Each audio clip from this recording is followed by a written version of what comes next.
Here is wonderful picture of Zoro, mainly because he is ultimate badass, and of course he is featured very heavily in this chapter, whipping some ass. Remember to follow me on the social networks to see more great picture like this.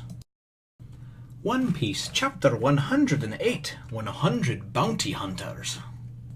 Well, hello, my brothers and sisters of the Nerd Nation. I, as always, and expected, I guess, at this point, am Jim, here to bring you another tantalizing review on the epic, action-packed tale of One Piece. Our last chapter saw us with the Baroque Works revealing themselves, or really just not so much revealing themselves as Zoro kind of getting the drop on them. And the chapter really ended with with him pretty much bouncing around and just like a crazy ninja swordsman like he is, and more or less making fools out of what appeared to be about 100 bounty hunters. It's also worth mentioning too, and I forgot to say this in the last review. I don't know how I skipped over it because I thought it was so cool when I read it, and I reread it as well. Was that the giant hills that they have, that the island's made up of, that we thought were cactuses or cacti from far away, the little prickly points on there are actually tombstones. So it marks all the graves of all the all the people, I guess the travelers or the whatnot that have fallen to Baroque Works, or that they've killed, eaten, whatever their deal is, right? So I just thought that was pretty cool and definitely worth mentioning. Because it was something that I had forgot in the last review. So definitely very cool. And this chapter is really just balls to the wall action. I mean, just there's no other way of saying it. Pure and simple. It's the last chapter in volume 12. So we're going to be moving on to volume Unlucky 13 after this.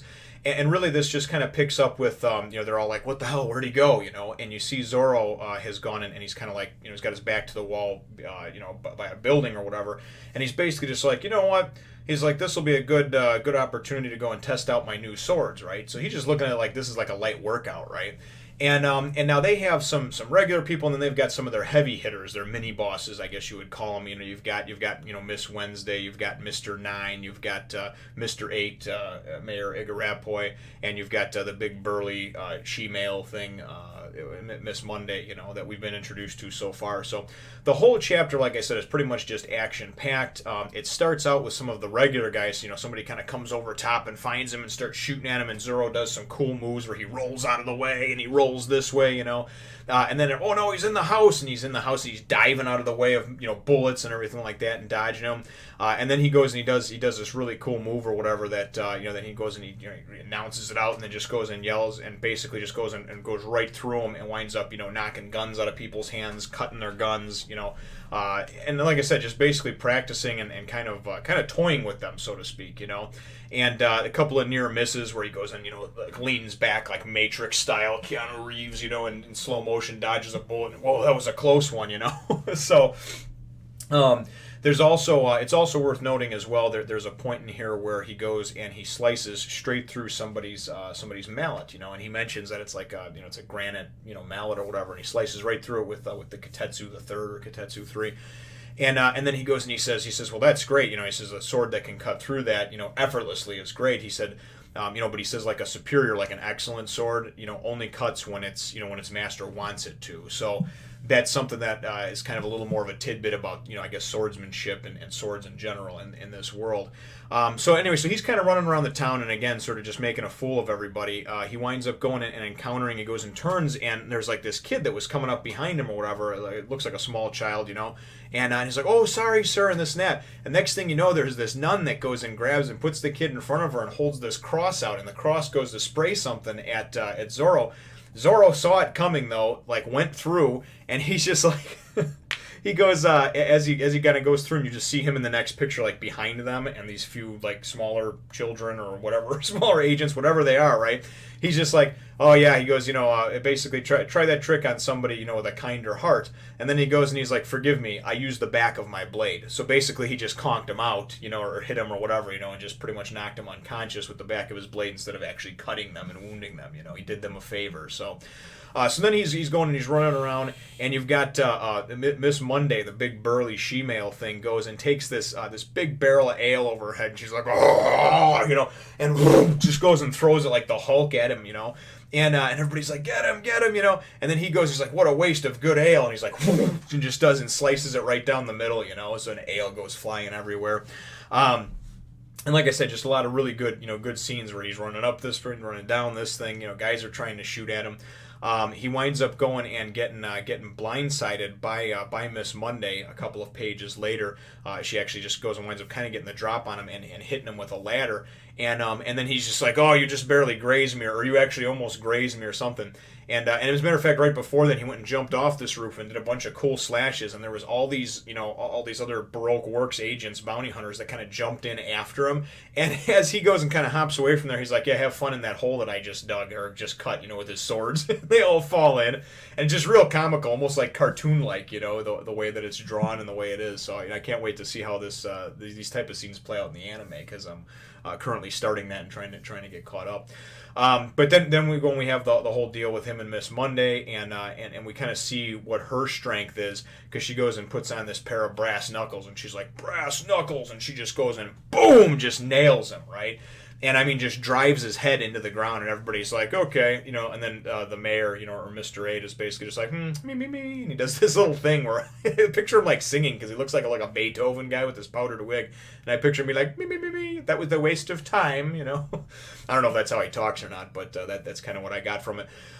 In my imagination, that's what I dreamt up, and that's what's neat about reading things like this, is I can interpret it one way, and you can interpret it an entirely different way. So you get a lot of people that are like, no, but the anime. Yeah, the anime is just somebody's interpretation of what they think they should sound like, you know. So unless Oda himself actually sat down and worked with all the voice actors and did the casting and everything like that for the anime, which I doubt he did, we're not ever really going to know what his envisioning was of the voices of these characters. So that's what's neat about, you know, things that are written, is that you can use your imagination and, you know, to kind of fill in the blanks for the things that cannot, like the sounds and things that you cannot, you know, put into a book. So again, just my 2 cents on it.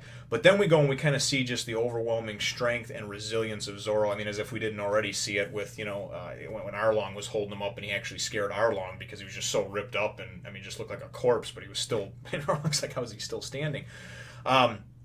So anyway, he goes, next thing you know, because everybody thinks he's out, you know, the mayor's just basically like, okay, yeah, that was a waste of time, but now at least we've got everything in hand, you know.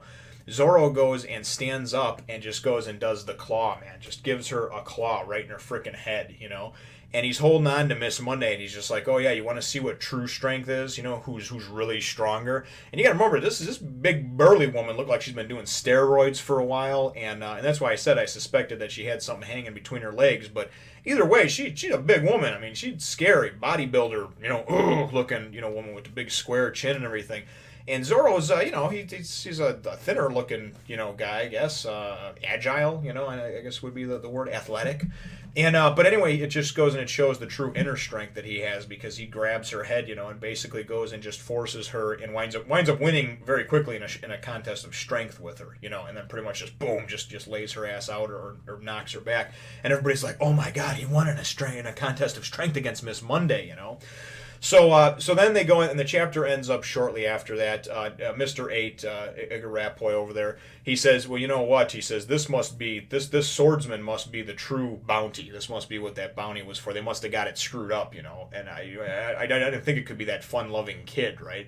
And they're like, so, and then Miss Wednesday and Mr. 9 are there too, you know, and they kind of all show their faces and everything. And they're like, so since he's basically the real threat and the one, you know, for this 30 million bounty, and he must be the captain of the ship, you know, just in disguise. So basically, you know, let's start treating him like that. And then, you know, so you see that the shit's going to go down. They're all going to get together and they're going to attack, you know, as a united front with all of their special moves and powers and stuff like that. But it's so funny because one of the last panels is, you know, is when the mayor says, hey, I can't believe that fun-loving boy and this and that. And little do they know that, you know, yeah, Zoro's a badass, but I mean, we've seen Luffy do some really, really crazy shit now, you know, and he comes up with new moves like on a daily basis. I mean, every time he gets into a fight, he come up with 1 or 2 new moves, And effective moves too, cool stuff that I never would have thought of, to use the stretching power he has.